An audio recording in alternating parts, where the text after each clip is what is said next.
Go yard. I got so much motherfucking design on right now. Break it down, bring it back, make it clap. I got 3 old thoughts, new guap, wear that thing. Bitches on my line, and you know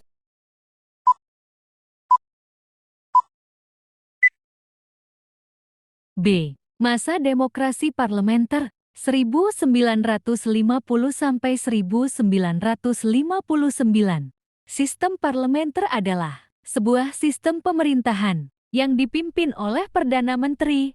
Pertama, perkembangan politik. Pada masa demokrasi parlementer, terjadi pergantian kabinet berkali-kali yang disebabkan oleh ketidakstabilan politik.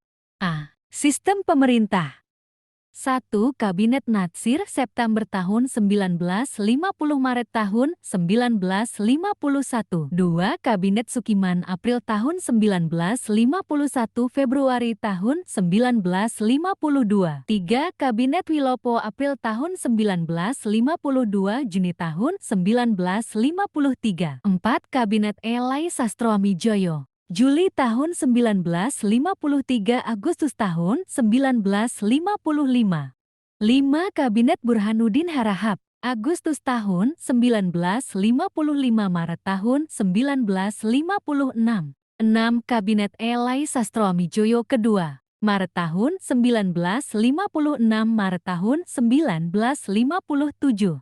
7. Kabinet Juanda Maret tahun 1957 Juli tahun 1959. B. Ancaman disintegrasi bangsa antara tahun 1950 sampai 1960. 1. Gerakan Angkatan Perang Ratu Adil EPRA. 2. Pemberontakan Andi Aziz. 3. Pemberontakan Republik Maluku Selatan RMS. 4. Pemberontakan PRRE atau Permesta. C. Pemilihan Umum 1955. Persiapan penyelenggaraan pemilu di Indonesia telah dirintis sejak masa Kabinet Elai Sastroamijoyo pertama. Kedua, perkembangan ekonomi. A. Penyebab kekacauan ekonomi Indonesia. B. Kebijakan pemerintah untuk mengatasi ekonomi. Masa demokrasi parlementer. Ketiga, kehidupan masyarakat Indonesia. Masa demokrasi parlementer. A. Kehidupan sosial. B. Pendidikan. C. Kesenian. C. Masa demokrasi terpimpin 1959 sampai 1965. Indonesia merupakan negara yang menerapkan demokrasi dalam sistem pemerintahannya. Pertama, perkembangan politik. Demokrasi terpimpin dapat diartikan sebagai demokrasi yang dipimpin oleh kebijaksanaan dalam permusyawaratan perwakilan. A. Menuju demokrasi terpimpin. Demokrasi terpimpin dimulai sejak berlakunya Dekret Presiden 5 Juli tahun 1959. 1. Latar belakang demokrasi terpimpin. 2. Dekret Presiden 1959. B. Peta kekuatan politik nasional. Demokrasi terpimpin berlaku di Indonesia antara tahun 1959 sampai 1966. Setelah dikeluarkannya Dekret Presiden 5 Juli tahun 1959 hingga jatuhnya kekuasaan Soekarno. Tujuan pelaksanaan demokrasi terpimpin. 1. Demokrasi terpimpin harus mengembalikan keadaan politik negara yang tidak stabil sebagai warisan masa demokrasi parlementer atau liberal menjadi mantap atau stabil. 2. Demokrasi terpimpin merupakan reaksi terhadap demokrasi parlementer atau liberal. C. Pembebasan Irian Barat. 1. Perjuangan diplomasi. 2. Perjuangan konfrontasi politik, ekonomi, dan militer. D. Konfrontasi terhadap Malaysia. Konflik Malaysia muncul setelah golongan komunis yang pada awal kemerdekaan mengancam kedudukan Raja-Raja Melayu yang didukung Inggris berhasil dilumpuhkan. Kedua, perkembangan ekonomi Indonesia. Masa demokrasi terpimpin.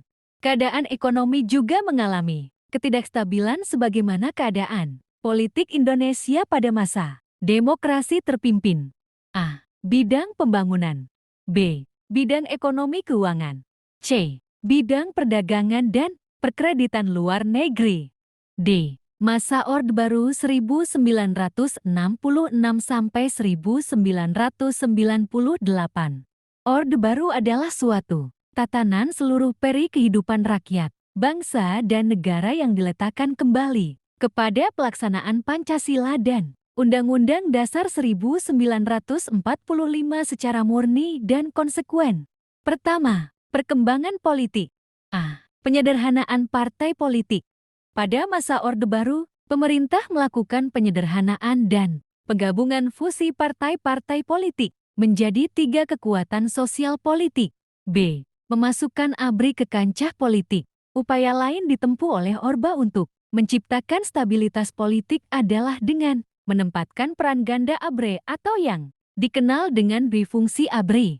C. Membubarkan MPRS dan diganti dengan MPR. Pada pemilu tahun 1971, merupakan pemilu terakhir yang dapat diikuti oleh banyak partai politik. D. Membubarkan Timor Timur sebagai bagian dari NKRI. Timor Timur merupakan sebuah wilayah bekas koloni Portugis yang dianeksasi oleh militer Indonesia menjadi sebuah provinsi yang pernah menjadi bagian Indonesia antara 17 Juli tahun 1976 sampai 19 Oktober tahun 1999. Menata politik luar negeri. Penataan politik luar negeri pada masa Orde Baru dengan memulihkan politik luar negeri yang bebas aktif. F. Pemilihan umum. Selama masa Orde Baru, pemerintah berhasil melaksanakan 6 kali pemilu, yaitu tahun 1976,1, 977,1, 985,1, 987,1, 992, dan 1997. Kedua, perkembangan ekonomi Indonesia. Masa Orde Baru. Kebijakan ekonomi yang diterapkan pada masa Orde Baru berorientasi kepada penyelamatan ekonomi nasional. Stabilisasi dan rehabilitasi ekonomi. Stabilisasi dan rehabilitasi ekonomi yang dilakukan pemerintah dilakukan dengan cara mengendalikan harga barang yang terus melonjak sehingga tidak menjadi inflasi. B. Kerjasama luar negeri. Pada masa Orde Baru terjadi krisis moneter yang melanda negara-negara Asia Tenggara, termasuk Indonesia. Ketiga, kehidupan masyarakat Indonesia. Pada masa Orde Baru, kehidupan sosial. Pada masa Orde Baru, pemerintah berhasil mewujudkan stabilitas politik dan menciptakan suasana aman bagi masyarakat Indonesia. B. Pendidikan. Dalam Himpunan TAP MPR tahun 1993, di bidang pendidikan, fasilitas pendidikan dasar sudah semakin merata. C. Kebudayaan. Pada masa Orde Baru, usaha peningkatan dan pengembangan seni dan budaya diarahkan kepada upaya memperkuat kepribadian, kebanggaan, dan kesatuan nasional. Masa reformasi 1998 sekarang.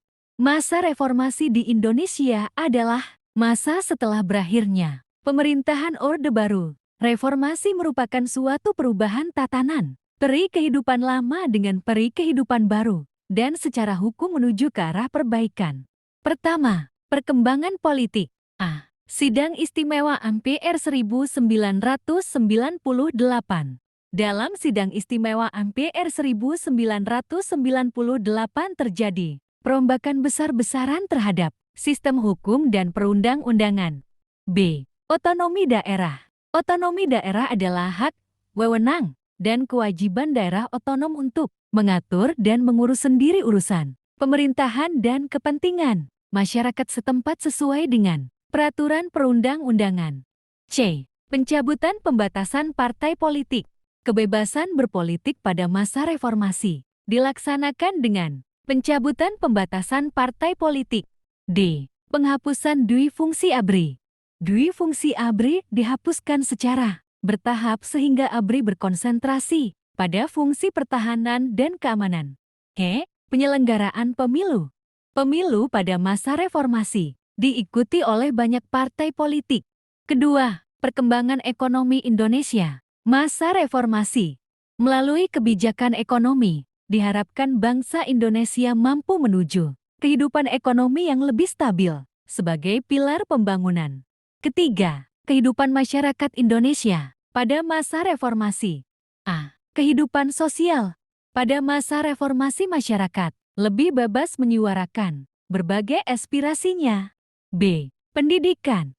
Era reformasi telah memberikan ruang yang cukup besar bagi perumusan kebijakan-kebijakan pendidikan baru yang reformatif dan revolusioner. C. Kebudayaan.